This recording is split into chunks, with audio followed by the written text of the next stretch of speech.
রাজনৈতিক কোনো নেতা নয় কোনো সরকারি উচ্চপদস্থ কর্মকর্তা। অনুষ্ঠানের প্রধান অতিথি এলাকার কৃষক। বাংলাদেশের প্রেক্ষাপটে এমনটা হয়তো গল্প উপন্যাসে থাকার কথা, কিন্তু এমন বাস্তবতায় প্রত্যক্ষ করল ময়মনসিংহের ফুলবাড়িয়ার মানুষ। বিএনপির ভারপ্রাপ্ত চেয়ারম্যান তারেক রহমানের রাষ্ট্র সংস্কারের ৩১ দফার ২৭তম দফাভিত্তিক প্রামাণ্যচিত্র কৃষিকথা এর আঞ্চলিক প্রদর্শনীতে প্রধান অতিথি ও বিশেষ অতিথির আসন অলঙ্কৃত করেন স্থানীয় কৃষকরা।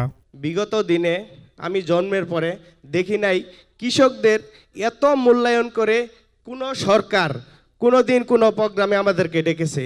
আজকে এই প্রোগ্রামের প্রধান অতিথি সম্মানিত কৃষকবৃন্দ। আগে দেখতাম বড় বড় রাজনীতিক যাদের টাকা পয়সা আছে তারাই প্রধান অতিথি থাকতো, কিন্তু আজকের অনুষ্ঠানের প্রধান অতিথি সম্মানিত কৃষকবৃন্দ। আমি একজন কৃষক, আমি অন্যের জমি চাষ করি, লাভ হয় না, তারপরও কাজ করি। ভূমিহীন কৃষকদের জন্য সহায়তা দরকার। কৃষি কথায় এমন কথাগুলো উঠে আসবে, তা শুনে আমার অনেক ভালো লাগছে। অনুষ্ঠানে একে একে ১৫ জন কৃষক নিজ নিজ অভিজ্ঞতা, সংকট, সম্ভাবনার কথা তুলে ধরেন। প্রামাণ্যচিত্রকে ঘিরে তাদের হৃদয়স্পর্শী প্রতিক্রিয়াও জানান তারা। এখন আমাদের উৎপাদন ভালো, কিন্তু আমরা ন্যায্য মূল্য পাচ্ছি না বাজারে। আগামী দিনে যখন তারেক রহমান আমাদের দেশে বীরের বেশে ফিরে আসবে, তখন আমরা অবশ্যই কৃষকরা ন্যায্য মূল্য পাবো, সকল ফসল সুন্দরভাবে ফলাবো। এখন আমাদের যে লুসকান যাচ্ছে, এই ফসল আমরা কৃষকরা না খেয়ে থাকতে হয়।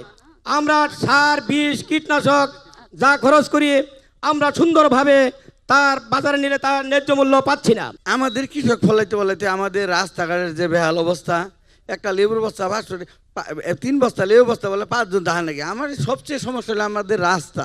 আমরা তো একবারে অবহেলিত জায়গায়, ফুলতলায় কিছু কিছু রাস্তা ফাঁকা ছাড়া সব কিছু কাঁচা রাস্তা, একটা ব্যান গাড়ি নিবার গেলে যায় না।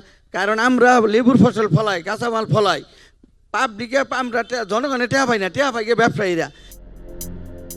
প্রামাণ্যচিত্রটিতে মূলত কৃষকের জীবনের বাস্তবতা, চ্যালেঞ্জ, সম্ভাবনা ও রাষ্ট্রীয় উদাসীনতা তুলে ধরা হয়েছে। এতে বলা হয়েছে কৃষক শুধু ফসল ফলানোর মানুষ নয়, বরং একজন রাষ্ট্র নির্মাতাও।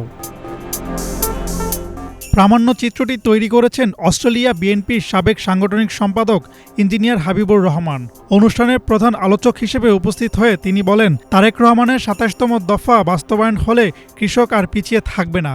আমরা যখন ছোট ছিলাম, আমরা যখন বাবার আঙুল ধরে হাঁটতাম, তখন আমাদের কাছে আমাদের স্বপ্নের পুরুষ, আমাদের কাছে পৃথিবীর শ্রেষ্ঠ মানুষ আমাদের বাবা।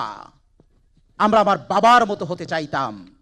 আমার বাবা একজন কৃষক, সুতরাং আমিও ছোটবেলায় স্বপ্ন দেখেছিলাম আমার বাবার মতো হওয়ার জন্য।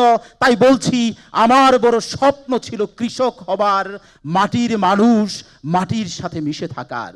আজকে আমার আপনার প্রতিটি পূর্বপুরুষ কৃষক ছিলেন। আমাদের রক্তের ধমনীতে তাদেরই রক্ত প্রবাহিত হচ্ছে। আমরা কৃষকের সন্তান। তারেক রহমান স্বপ্ন দেখেছেন আমার দেশের মাটির যে মানুষ, আমার দেশের সোনার যে মানুষ আমার জন্য খাদ্য উৎপাদন করে, সেই মানুষের জন্য উনি একটি কার্ড দিবেন।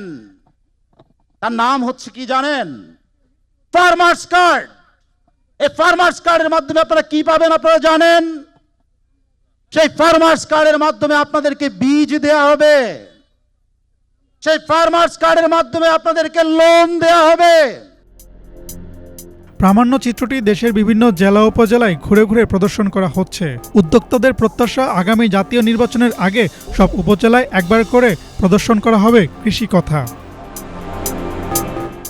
Hasnat Zubair, Banglavision news desk.